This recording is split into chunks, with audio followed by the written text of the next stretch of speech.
everybody. Today we're going to be taking a look at this American lock here. This is a challenge lock that I made, and I made this one particularly tough, I thought. Well, I still kind of think that way considering what's in it. I had to file this part off because it actually had the key code on it, which actually really didn't matter too much. I didn't modify the keys, cut any. It does work really nicely. It's 6 pins, even though that's only a 5-pin key. I have one riding on the tip of the key here. But also, as a request, is why I'm getting this video out right now. Steel Pinnings asked me if I had any locks that were pin and pin, both uppers and lowers.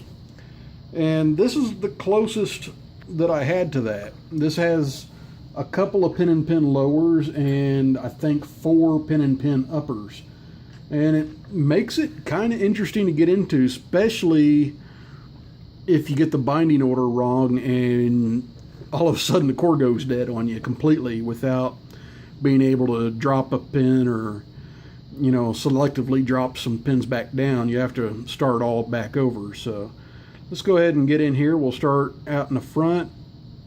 Okay, pin 1 solid. A couple clicks out of 2.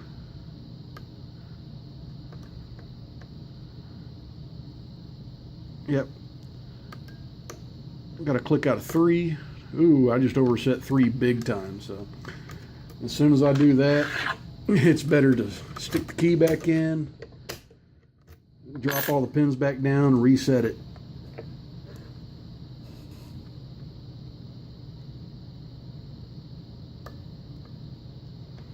Okay, got a couple clicks off of 2, click off of 3, click off of 3, couple clicks off of 4, trying to slide under 5 here.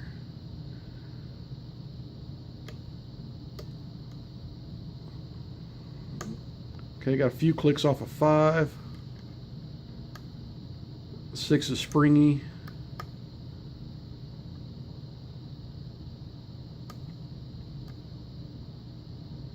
And my core's gone dead, so I've overset somebody. And I know from experience I won't be able to get any pins back down. So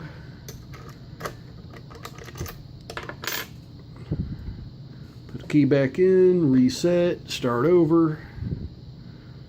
I'm a big fan of these locks where you just have to start over so many times.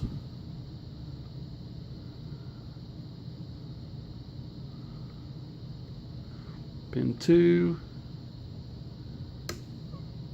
Oh wow, pin 3 just went straight up into the air.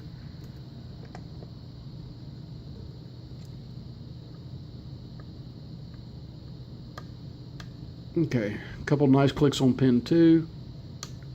Nice click on 3. Couple nice clicks on 4.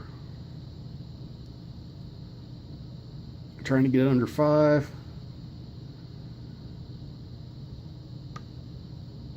Okay, got a nice click off of 5, got a nice click off of 6, and I got a pretty strong false set. So let's see how far it's turned here, and it's not budging. So let's check the pins, go over them a little bit at a time, make sure they're all pushed up into place. There we go. I've got an open off of pin 2, I believe. That's the one I was bouncing on at the time. So let's open this guy up. Phillips screwdriver.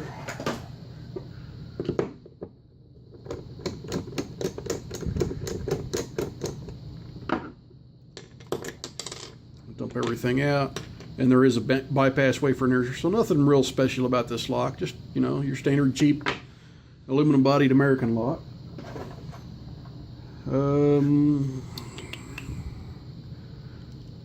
Let's use this screwdriver to get the clip off here. Yeah, let's go ahead and lock it up. I've got a key.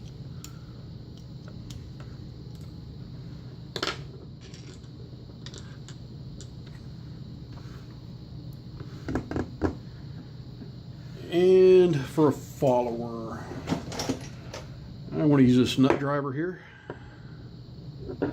and a shim. Why the shim? Because there's T-pins.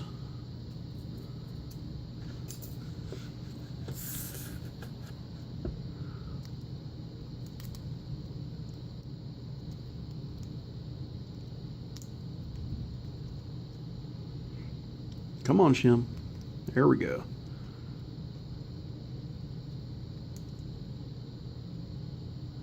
Okay, that looks like it's all the way up. All right.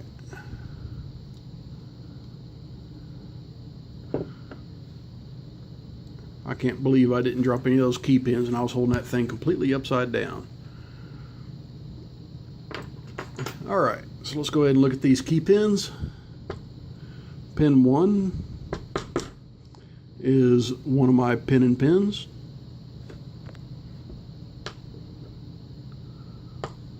Pin 2 is a standard factory serrated. Pin 3 is also a standard factory serrated. Same with pin 4. Pin 5 is another one of the pin and pins. If I can keep from dropping them. And pin 6 here is just a factory serrated. Looking at the plug, you can see that I've threaded chambers 1, 2, and 3 and left the other 3 clear. Okay, so let me go ahead and get rid of this shim.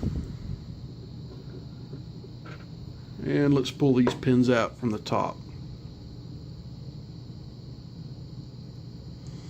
Pin 1 is just your standard factory serrated spool. I really like those spools. They're way better than the new factory spools.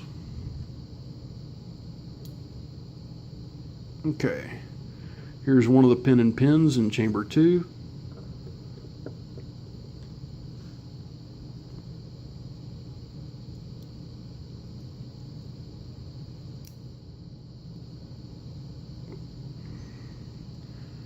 Here's another pin and pin in 3. And those pin and pins are serrated.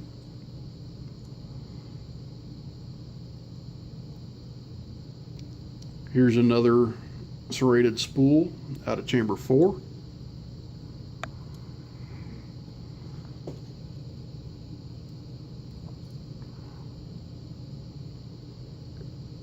There's another one of the pin and pins in chamber 5.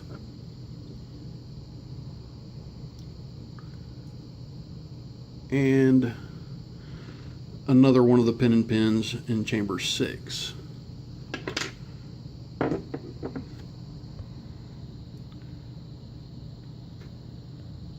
Looking at the Bible, you can tell that I've threaded, come on camera, focus here. You can tell that I've threaded chambers 1, 2, or sorry, chambers 2, 3, 5, and 6. All right, so let's get a nice look at these pins, because these pin and pins are loads of fun to play with. And if you get the binding order wrong on the lock that you're picking, your attempt is pretty much hosed. You got to start over, as you guys saw a little bit. So let me get these arranged.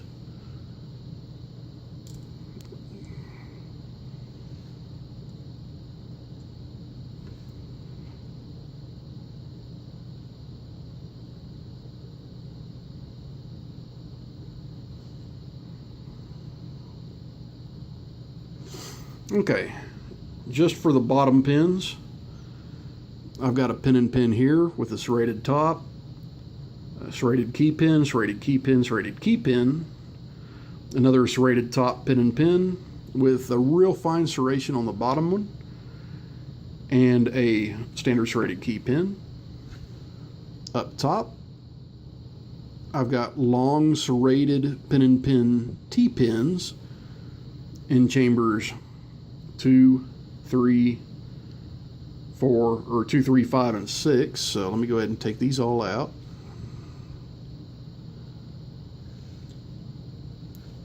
if I can.